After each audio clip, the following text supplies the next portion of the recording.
Hello, traders. It's Tuesday, the 22nd of July, 2014. It's 8:01 a.m. Chicago time. Derivatives trading involves substantial risk of loss and is not suitable for all investors. My personal opinions, market data, and recommendations subject to change without notice. Past performance is not indicative of future results. As always, thanks for joining me. I want to start today with a quick discussion of the context of these trader bites and my trading in general.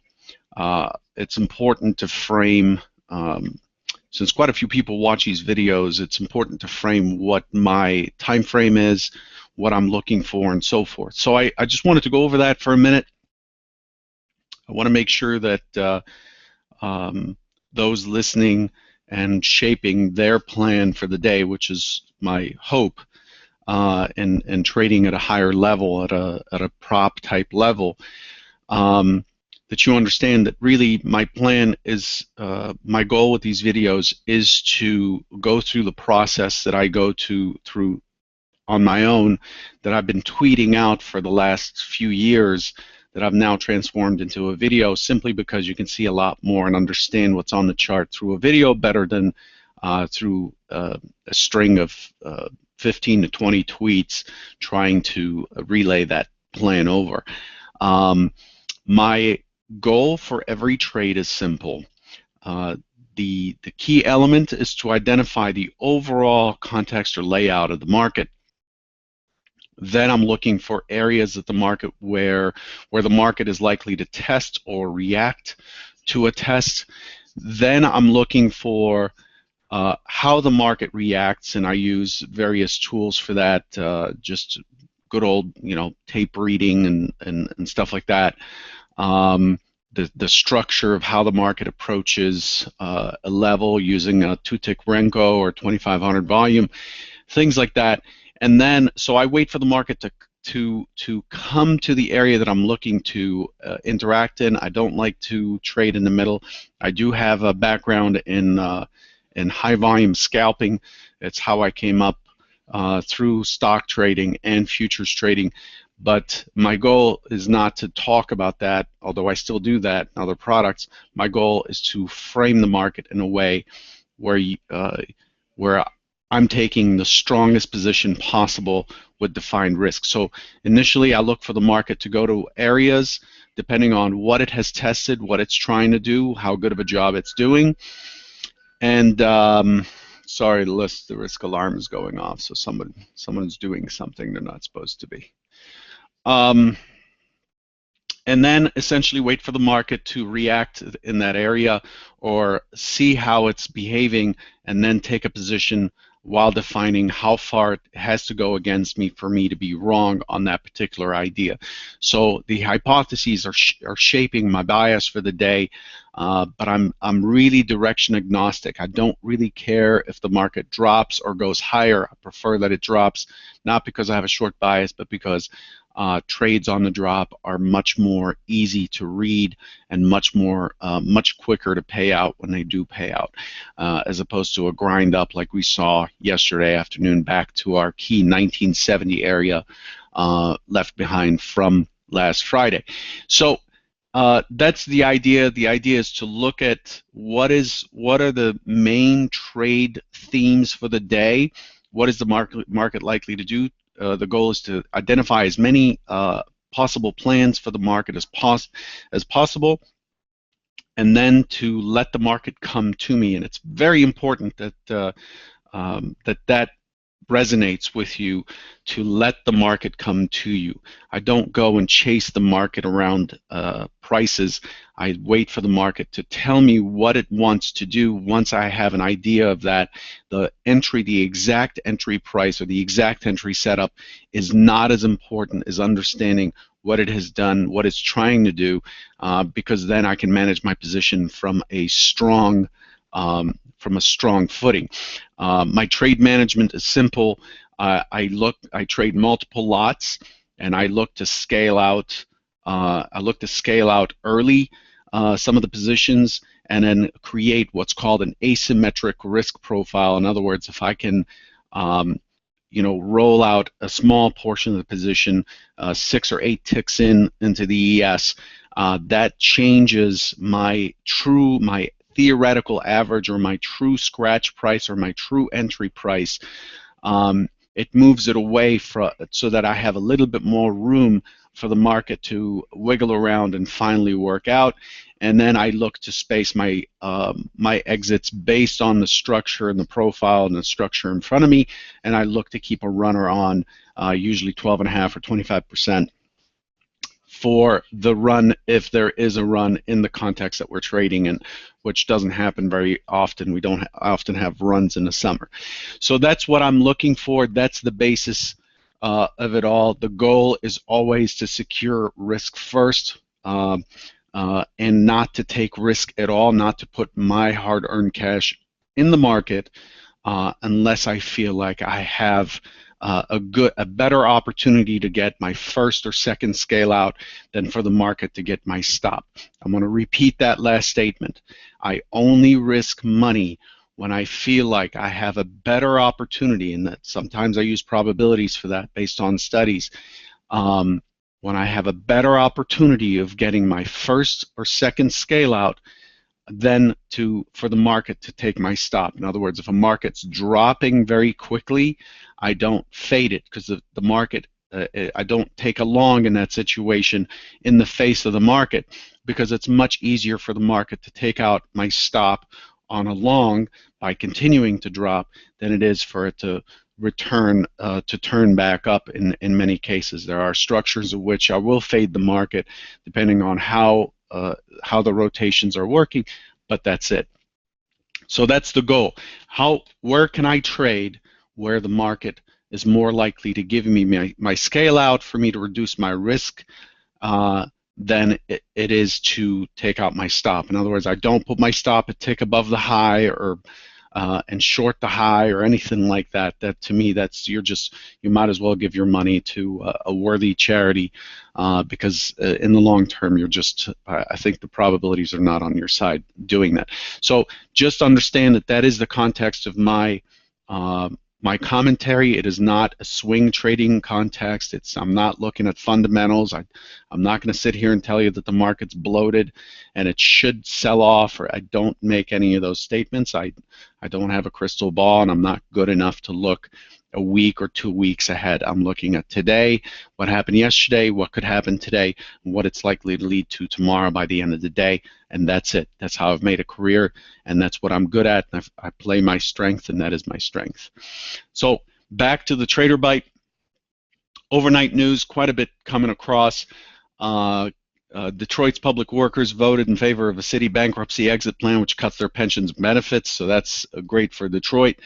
The Japanese cabinet has cut the 2014-2015 GDP forecast to 1.2 from 1.4%. U.S.'s carry is now in Cairo to attempt to broker a ceasefire between Israel and Gaza. That is a relief for the market if that happens.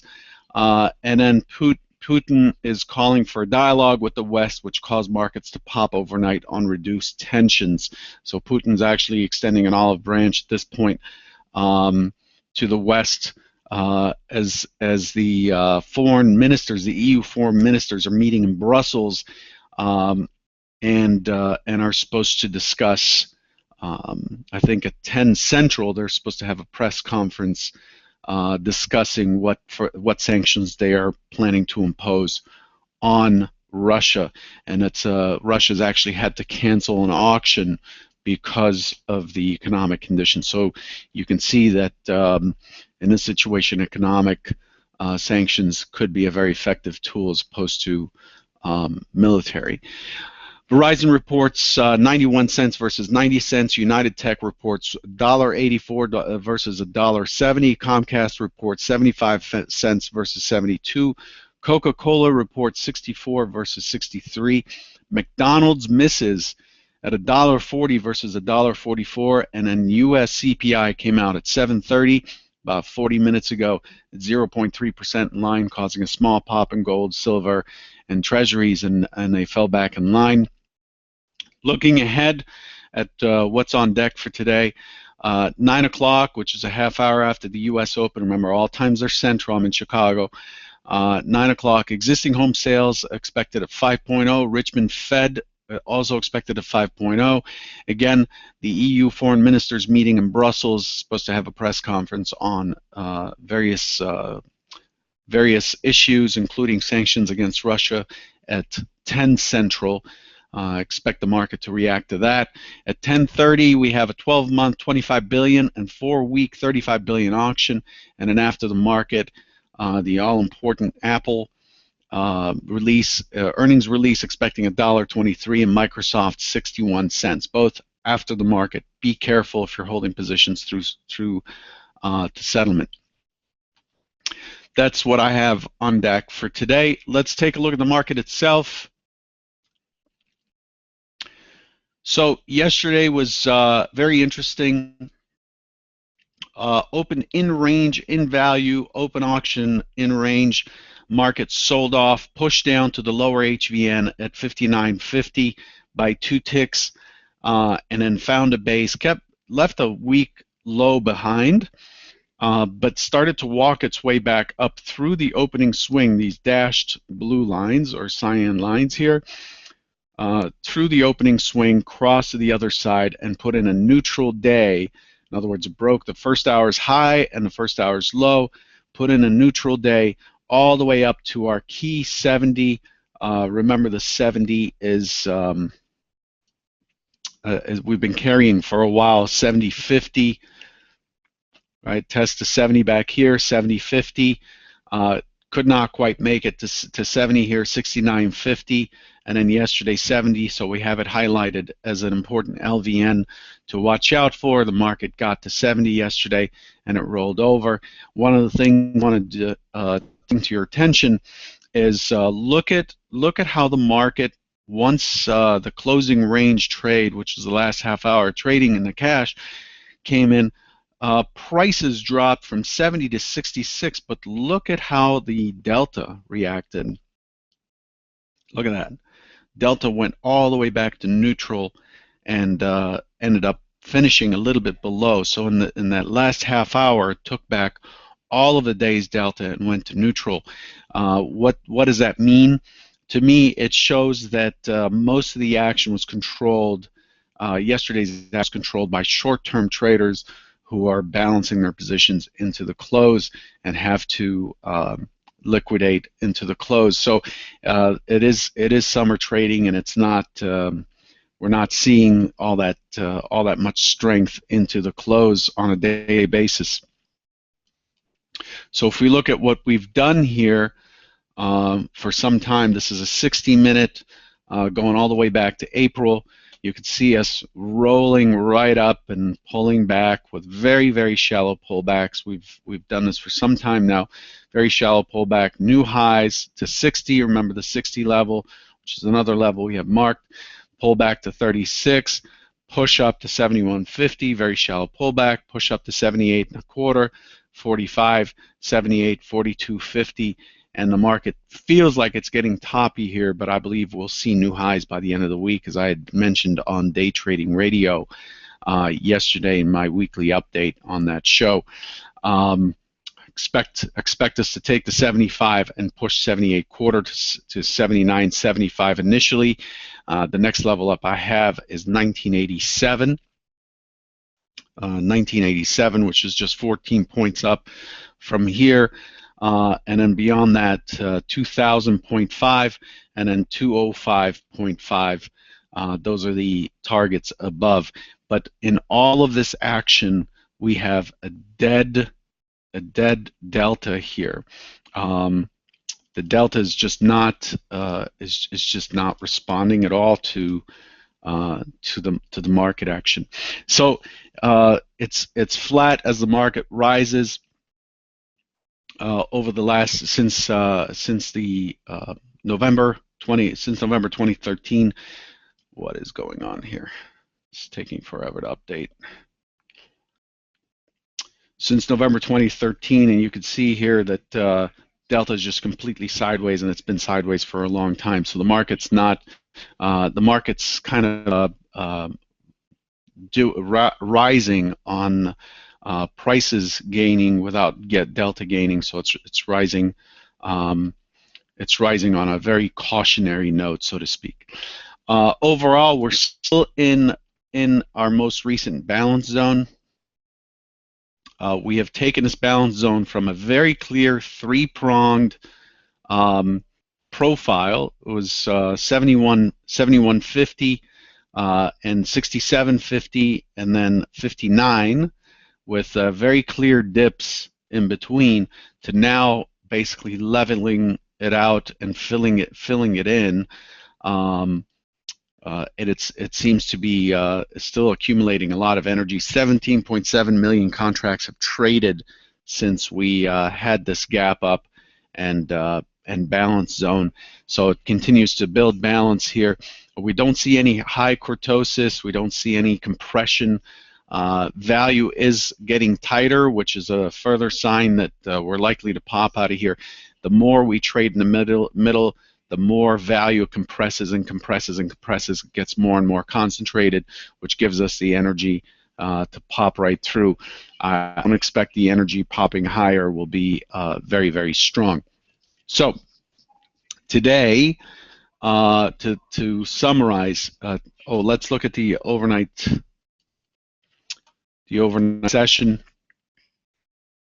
So the overnight, again, the Asia session didn't really do much, and then we get commentary from a press release or a release from the Kremlin regarding the fact that Putin wants to reach out to the West to see how quickly they can resolve the situation in Ukraine and work out a deal. The market reacted very positively to that. In addition to some of these long-tailed candles are the releases on ES components like Verizon, United Technologies, and so on. So overall, the trend overnight has been up. Price discovery mode. Volume has been pretty strong in the overnight session, 208,000, which is pretty high for summer trading. But it is a strong earnings week this week, so we expect that to continue. We expect more volatility. We expect volatility to continue throughout the week. Today, we are gapping up. We're trading at 75.25. If we're here in the next 10 minutes, 75.25. We pushed the high from 74.75, just ahead of the 75 LVN, to 76 on the CPI, and we're gapping up above the last couple of days, so Friday and Monday. As I pointed out yesterday on Twitter, Friday was inside of Thursday, Monday was inside of Friday, so we have pretty compressed triangle here over the last couple of days. So we expect this pop through.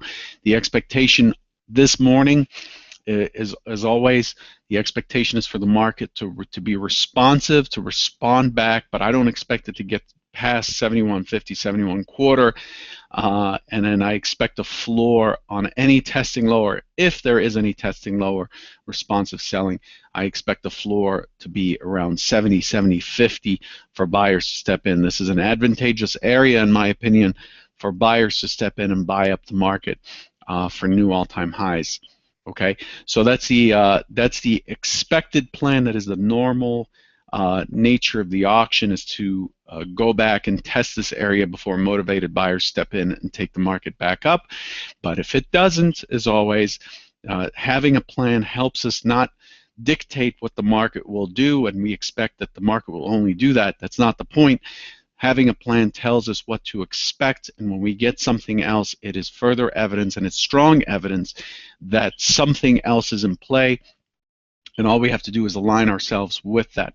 So if we do not get any responsive selling on the open, we're likely to have an open drive higher, and we're likely to blow right through the next level up, the next target up I have, which is 79.75. I have 78.75, which we stopped 2 ticks ahead of so far.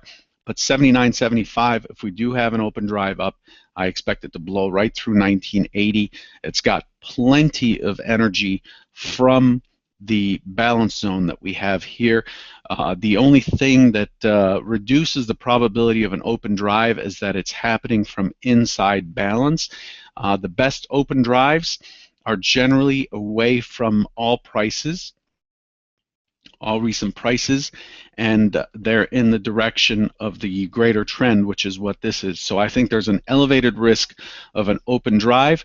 An open drive means somebody that's trading a higher time frame, which means more likely deeper pockets, somebody stepping in and pushing prices to find sellers, to find liquidity in the market, and generally that causes a trend. An open drive is generally a precursor for a trend. Whenever we have an open drive, you'll see me post to be cautious fading an open drive, because that is a clear sign that some higher time frame is stepping into the market and pushing it in one direction, and that those are trend days, and those are days you do not want to fade. And if you do, then you want to think very, very short term on your fades, unless the market creates an open drive, which it's done in the recent past.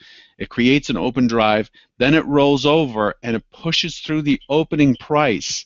It pushes through the opening price, breaking through the 50% pullback and so forth. That kind of negates the open drive, and you might see an open rejection reverse type of thing where it starts to then just bulldoze through lower. So how it opens this morning and who is in control at the open this morning is very important. I would pay close attention to that. There's elevated headline risk as it has been for the last week. So keep an ear on the news, and good luck. Just define your risk. Please do not exceed your daily loss limits. The goal here is to be able to come back and battle tomorrow. Do not stake more of your account on a single day than you have to. Good luck, and I hope these videos are useful to you. Take care.